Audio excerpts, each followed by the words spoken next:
এই আওয়ামী যে লুটপাটের বাজেট, প্রথমে তাদের উচিত ছিল, আমি মনে করি এই লুটপাটের বাজেটকে তারা বাস্তবায়ন করা প্রেক্ষাপট কিন্তু বাংলাদেশে বর্তমানে নাই।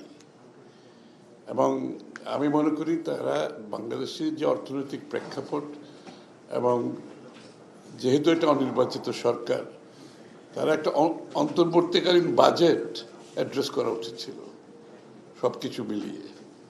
কিন্তু সেটা না করে ওই লুটপাটের বাজেট বাস্তবায়ন করা বর্তমান প্রেক্ষাপটে এটা খুবই একটা কঠিন কাজ।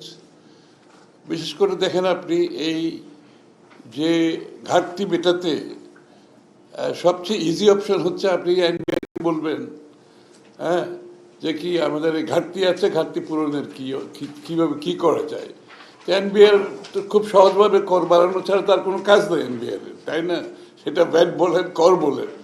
তা একটা সরকার এত ইজি অপশন না নিয়ে এখানে যে অল্টারনেটিভগুলো আমরা যে আজকে বলেছি, অনেকগুলো অল্টারনেটিভ আছে কিন্তু, এবং সেই অল্টারনেটিভগুলো তাদের অ্যাড্রেস করা উচিত ছিল। যে কর বাড়ানো হচ্ছে সবচেয়ে ইজি অপশন এবং এনবিআরকে বললে এনবিআর কর বাড়াবে। সুতরাং বাংলাদেশের মানুষ যে দুঃখ কষ্টের মধ্যে এখন অতিক্রম করছে, দৈনন্দিন জীবনে তারা তাদের দুবেলা খেতে পারছে না এবং তাদের ক্রয় ক্ষমতা ক্রমান্বয়ে কমে যাচ্ছে। তো সেই অবস্থা যদি আপনি আবার কর আরোপ করেন, আবার ভিএটি আরোপ করেন, এমনকি ওষুধ সহ, তো সেখানে তো তারা আরো দরিদ্র সীমার নিচে যাবে এবং সেখান থেকে তাদেরকে বের করে আনতে এই যে আরো দরিদ্র সীমার নিচে, সেটা একটা দীর্ঘ সময় লেগে যাবে। সুতরাং তাদের উচিত ছিল একটা অল্টারনেটিভগুলো, যে অপশনগুলো, অন্য অপশন যেগুলো ছিল ওগুলো অ্যাড্রেস করা, ওগুলোর মাধ্যমে এই ঘাটতিটা পূরণ করা যেত, যেটা আমরা সাজেস্ট করেছি এখানে বাজেটে। সুতরাং অবশ্যই একটা বিগত সরকারের লুটপাটের যে বাজেট, সেখান থেকে তারা সরে এসে তাদেরকে নিজস্ব একটা, এই সময়ের জন্য যতদিন তারা থাকবে ক্ষমতায়, একটা অন্তর্বর্তীকালীন বাজেট দেওয়া উচিত ছিল বলে আমি মনে করি। এবং এটা অবশ্যই যখন একটা নির্বাচিত সরকার আসবে তখন তারা বাজেটকে যে এই যে বর্তমান দুর্ভোগ থেকে, যে অর্থনীতি যে ডোলড্রামের মধ্যে আছে, এখান থেকে বের করে আনার জন্য এটা একটা নির্বাচিত সরকার তাদের স্বল্পমেয়াদী, মধ্যমেয়াদী, দীর্ঘমেয়াদী একটা পরিকল্পনা করতে পারে। এবং সুতরাং আমাদেরকে সেটার জন্য অপেক্ষা করতে হবে একটা নির্বাচিত সরকার আসা পর্যন্ত। কিন্তু ইতিমধ্যে যে ম্যানেজমেন্টটা, এটা বিগত সরকারের লুটপাটের বাজেট বাস্তবায়নের মাধ্যমে সেখান থেকে তাদেরকে সরে আসতে হবে। সরে এসে বর্তমান যে ক্রাইসিস, এটাকে অ্যাড্রেস করার জন্য নতুনভাবে চিন্তা করতে হবে। না না, এটা তো অ্যাড্রেস করা হয়েছে এখানে অলরেডি। এখানে প্রথমে আপনি জিডিপি এবং ডেট জিডিপি যে রেশিওটা, এটার প্রত্যেকটি দেশের অর্থনীতির একটা বৈশিষ্ট্য আছে। আপনি আমেরিকান ডেট জিডিপি আর বাংলাদেশের ডেট জিডিপি এক হবে না। তাদের ইকোনমির স্ট্রেংথ থাকতে হবে, আপনি ইকোনমি সাপোর্ট করতে পারবে কিনা এটাকে।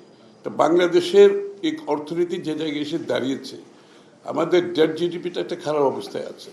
আপনি এটার রিপেমেন্ট যখন শুরু হচ্ছে এবং শুরু হয়েছে, এটা ক্রমান্বয়ে আনলেস আরও খারাপের দিকে যাবে, আনলেস পরবর্তী নির্বাচিত সরকার অর্থনীতিকে একটা নতুনভাবে ঢেলে সাজাতে হবে এটাকে বর্তমান প্রেক্ষাপট থেকে বের হওয়ার জন্য। তো সেই জায়গাটায় আমাদেরকে আসতে হবে। তবে ইন্টেরিয়াম সরকারের পক্ষে আমি মনে করি তারা ইন্টেরিয়াম সরকার হিসেবে এটা অ্যাড্রেস করতে হলে তারা একটা রেগুলার বিজনেস অ্যাজ ইউজুয়াল বাজেটকে নিয়ে সেটা তারা করতে পারবে না, তাদেরকে নতুনভাবে অ্যাড্রেস করা দরকার। বর্তমান প্রেক্ষাপটে আমার মনে হয় ইন্টেরিয়াম বাজেটের মধ্যে এগুলোর কোনো সুযোগ নেই। আপনি একটা ইলেকটেড গভর্নমেন্ট আসার পরে, যেটা গণমুখী জনগণের নির্বাচিত সরকার, তাদের যে ফিডব্যাক থাকে জনগণ থেকে এবং তাদের যে পলিটিক্যাল মোবিলাইজেশনের সুযোগটা থাকে, সেটার জন্য আমাদেরকে তো অপেক্ষা করতে হবে। এই জন্য আমি বারবার বলছি, এই পুরো জিনিসটা একটা ইন্টেরিয়ামভাবে তাদেরকে অ্যাড্রেস করা উচিত ছিল।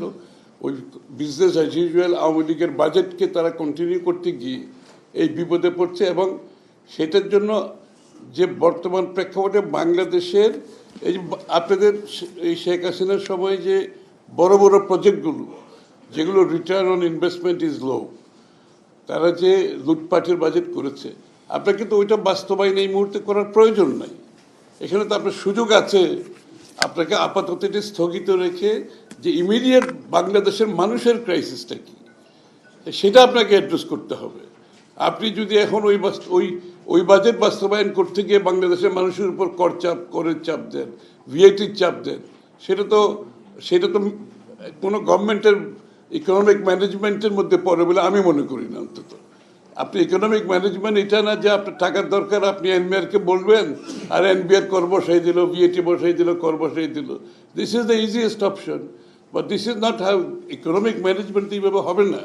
আপনার বর্তমান ইকোনমিক ম্যানেজমেন্টের যে পার্সপেক্টিভ সেটা আপনাকে বুঝে সেভাবে ডিসিশন নিতে হবে।